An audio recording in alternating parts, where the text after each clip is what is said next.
Has everybody had a good time today? Would you want to do this again next year?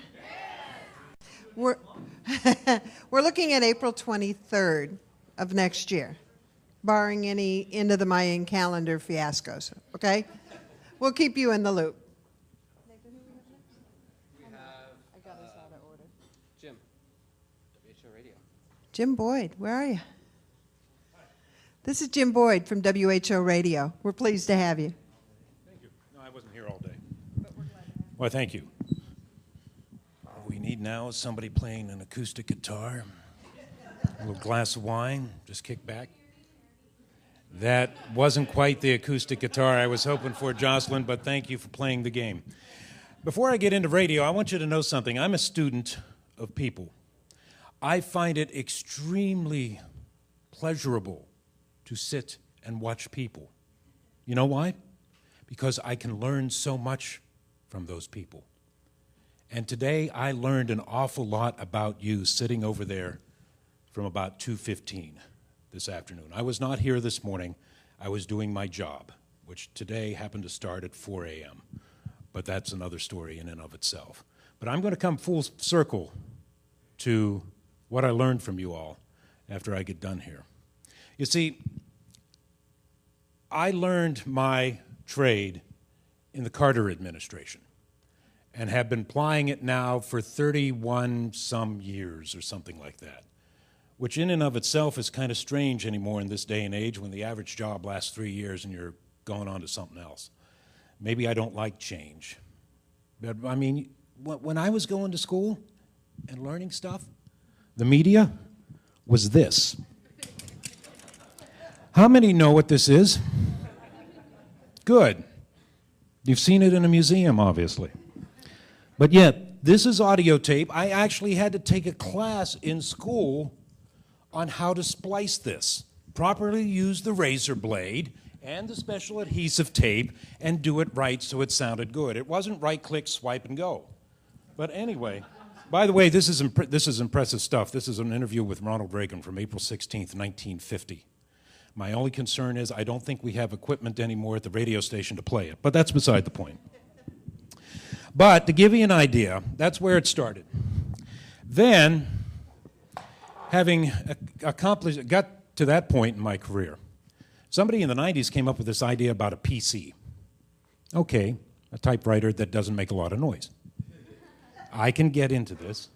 I kind of actually took to it like a duck takes to water. Typewriter, trash bin. PCs on every desk in a newsroom. And I say the 90s because there was it started in the 80s, I know, but there were a lot of newsrooms that didn't get it until the 90s. So we finally got it in the 90s, and then, for goodness sake, somebody thought of it. I wish I had thought of it.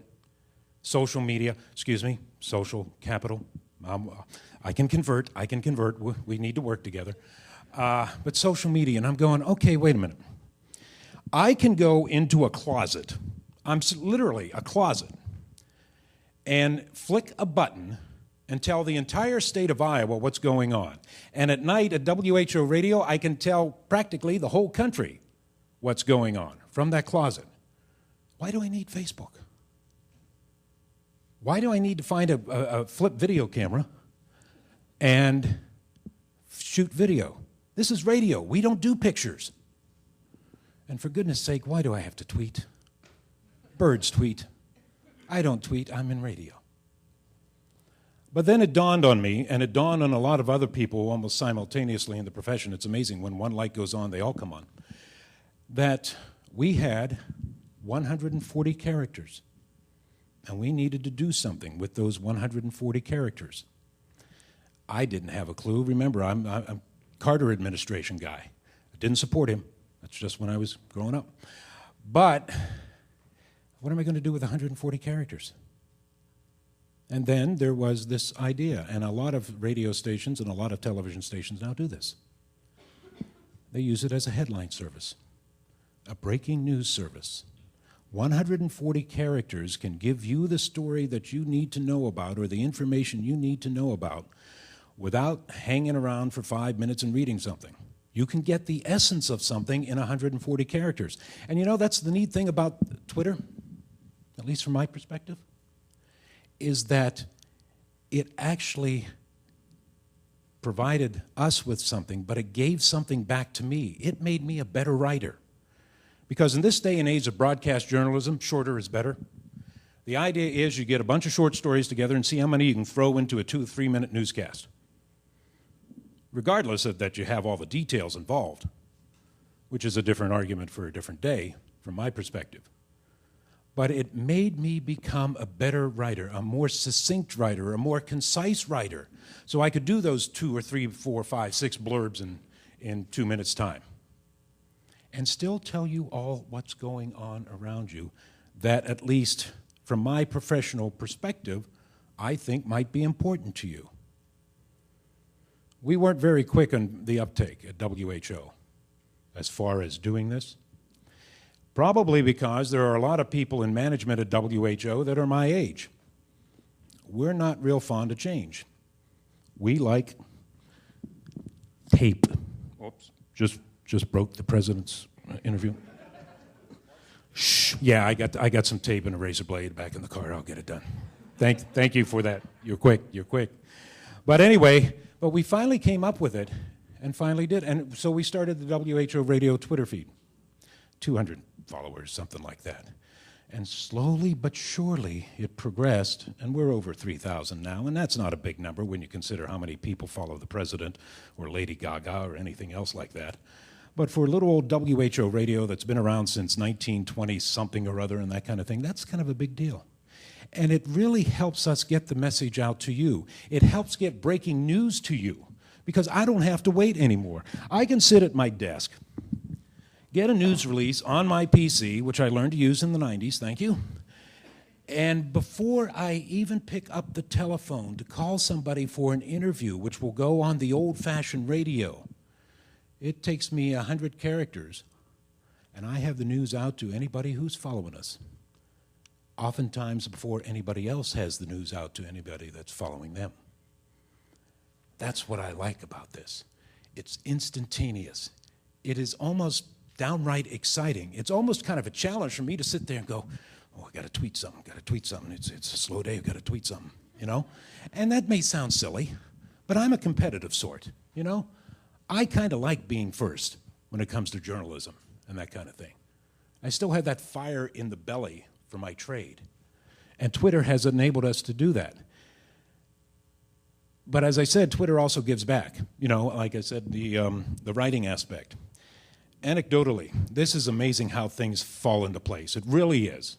Because I actually had prepared remarks. Where are they? Are they still? No, these are my prepared remarks that I wrote last Thursday. And I was practicing them on Friday and practiced them a little today, and they never come out the way I want, so I just throw them away.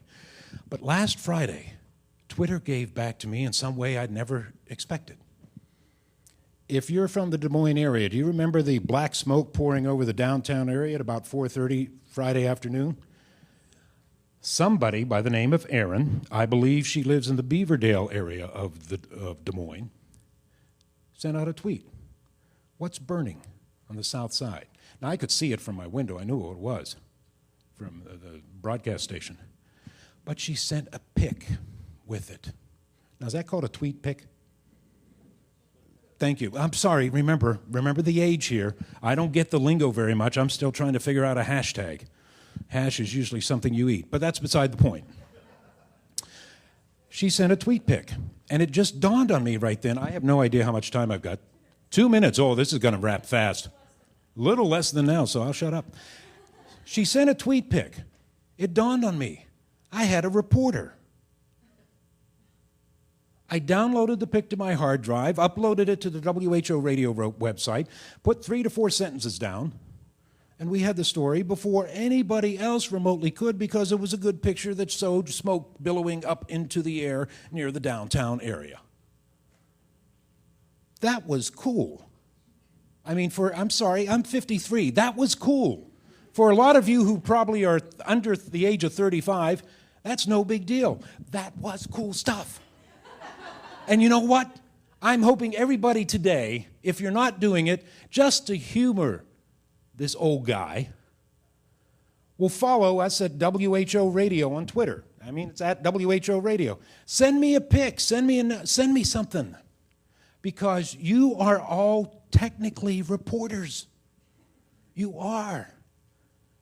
Don't send something that's not true. But seriously, send something. If you're witness to something, you got the pic on the phone, you upload it to Twitter, you send it to us, and we see it. Life is good all the way around. I mentioned that I learned a lot of things sitting over there for an hour and a half. One, Apple is the preferred laptop in this organization. I see a lot of Apples here. Thank you for the Toshiba. I have one at home.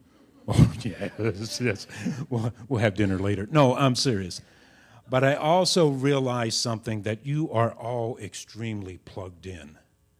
And despite the fact that I used this medium and all of that stuff, I need to use mediums such as Twitter and Facebook so I can plug you into you so you can be informed about what's going on in your world that may be outside of your immediate social network.